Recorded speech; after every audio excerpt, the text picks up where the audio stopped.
ಹಾಗೆ ಕರಂಗಾದವರು ಅವರು ಬರೆದಿರ್ತಕ್ಕಂಥ ಎಲ್ಲ ವಿಚಾರಗಳನ್ನು ಓದ್ಕೋತ ಹೋದಾಗ ಅದು ಸಣ್ಣ ವಯಸ್ಸೇನಲ್ಲ. ಅದು ನಿಮಗೆ 17 ವರ್ಷ 18 ವರ್ಷ ನಿಮಗೂ ಅನಿಸುತ್ತೆ.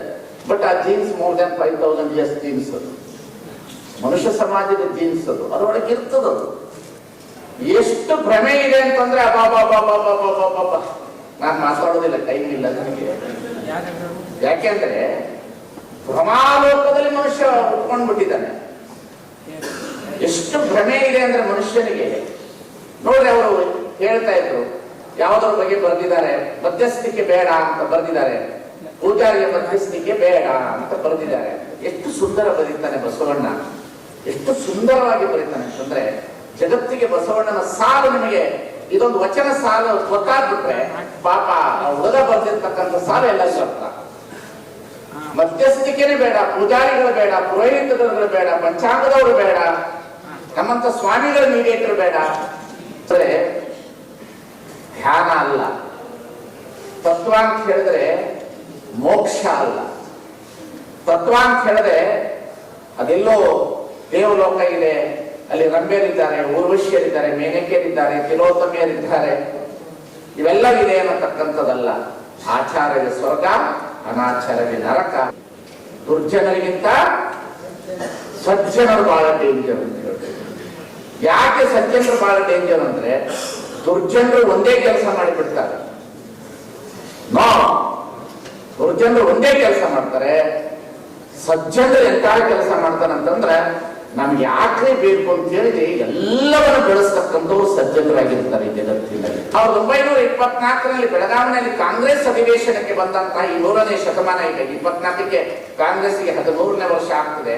ಅದಕ್ಕೆ ಲಾಡವರಿಗೆ ಹೇಳ್ತಾನೆ, ಈ 100ನೇ ಶತಮಾನೋತ್ಸವದಲ್ಲಿ ನೀವು ಹರ್ಡೇಕರ್ ಮಂಜಪ್ಪನವರ ಸಮಗ್ರ ಸಾಹಿತ್ಯವನ್ನು ಕರ್ನಾಟಕ ಸರ್ಕಾರದಿಂದ ಬಿಡುಗಡೆ ಮಾಡತಕ್ಕಂಥ ಕೆಲಸ ಕಾರ್ಯಗಳನ್ನು ಮಾಡಬೇಕು. ಯಾಕೆಂತಂದ್ರೆ 1924ರಲ್ಲಿ ಬೆಳಗಾವಿಯ ಕಾಂಗ್ರೆಸ್ ಅಧಿವೇಶನಕ್ಕೆ ಬಂದಾಗ ಗಾಂಧೀಜಿಗೆ ಬಸವಣ್ಣನವನ್ನ ಪರಿಚಯಿಸುವುದು ಹರ್ಡೇಕರ್ ಮಂಜಪ್ಪ. ಗಾಂಧೀಜಿಗೆ ಹರ್ಡೇಕರ್ ಮಂಜಪ್ಪನವರು ಪರಿಚಯಿಸ್ತಾರೆ.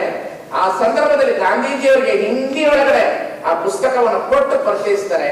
ಅವಾಗ ಗಾಂಧೀಜಿ ಒಂದು ಸಂದೇಶವನ್ನು ಕೊಡ್ತಾರೆ. ಅವತ್ತು 24ರಲ್ಲಿ ಬೆಳಗಾವಿ ಕಾಂಗ್ರೆಸ್ ಅಧಿವೇಶನದಲ್ಲಿ ನಾನು ಬಸವಣ್ಣನ ಬೀದಿಯಲ್ಲಿ ನಡೆದು ಬರುತ್ತಿದ್ದೆ. ಬಸವಣ್ಣನವರು ಸಿದ್ಧ ಪುರುಷರಾಗಿದ್ದರು, ನಾನು ಸಾಧಕನಾಗಿದ್ದೆ. ಬಸವೇಶ್ವರರು ಆಚರಿಸಿ ಉಪದೇಶಿಸಿದ ತತ್ವಗಳನ್ನು ಮೆಚ್ಚಿಕೊಂಡಿದ್ದೇನೆ. ನಾವು ಈಗಂತೂ ನಮ್ಮಂತ ಸ್ವಾಮಿಗಳು ಮಾತಾಡೋದೇ ಕಷ್ಟ. ಸ್ವತಂತ್ರತೆ ಕಳ್ಕೊಂಡ್ಬಿಟ್ಟಿದ್ವಿ, ಭಯ. ಕೊಂದು ಕೊಡ್ತೀವಿ ನೋಡು, ಹಂಗ ಮಾತಾಡಿದ್ರೆ ಧರ್ಮ ವಿರೋಧಿ, ಸಮಾಜ ವಿರೋಧಿ, ನೀನು ಧರ್ಮ ಕೇವಲ ವಿರೋಧಿ. ನಮ್ಮ ಅಸ್ಮಿತೆಗೆ ನಾವೇ ಕೊಡ್ಲಿ ಪೆಟ್ಟನ್ನು ಕೊಟ್ಟುವಂತ ಕಾಲ ಈ ದಿನಮಾನ. ನಾನು ಹಾಕಿದ ಗಿಡ ನನ್ನ ಮುಂದೆ ಬೆಳೆಯಿತು, ನಾನು ಏಕೆ ಬೆಳೆಯಿತು? ಇದು ಏಕೆ ಲೋಕಾಯುಕ್ತರು ಇದರಲ್ಲಿ ಹಿಡಿಯಲಿಲ್ಲ? ಇದೇಕೆ ಪರಪ್ರಾಂತರಕ್ಕೆ ಹೋಗಲಿಲ್ಲ?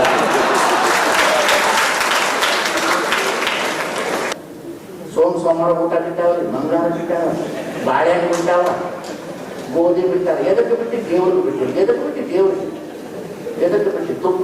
ಅದಕ್ಕೆ ಒಬ್ಬ ಕವಿ ಬರೆದನ, ಉಪ್ಪು ಬಿಟ್ಟವರನ್ನು ಕಂಡೆ, ತುಪ್ಪ ಬಿಟ್ಟವರನ್ನು ಕಂಡೆ, ತಪ್ಪು ಬಿಟ್ಟವರನ್ನು ಒಬ್ಬರನ್ನು ಕಂಡೆ. ಪಾಡುವುದು ಹೇಳುವುದು ಎಲ್ಲ ಮಾಡ್ರಿ, ಒಳ್ಳೆ ಫಿಲಂ ರೆಕಾರ್ಡ್ ಹಾಡಿ. ನನ್ನಿಂದ ನೀನು ದೂರಾಗಿ ಹೋದೆ, ದೂರಾಗಿ ಹೋಗಿ ಬಯಲಲ್ಲಿ ನಿಂತೆ, ಈ ಬಯಲು ದಾರಿಯ ಲತೆಯಾಗಿ ಬಂದೆ, ಬಾನಲ್ಲು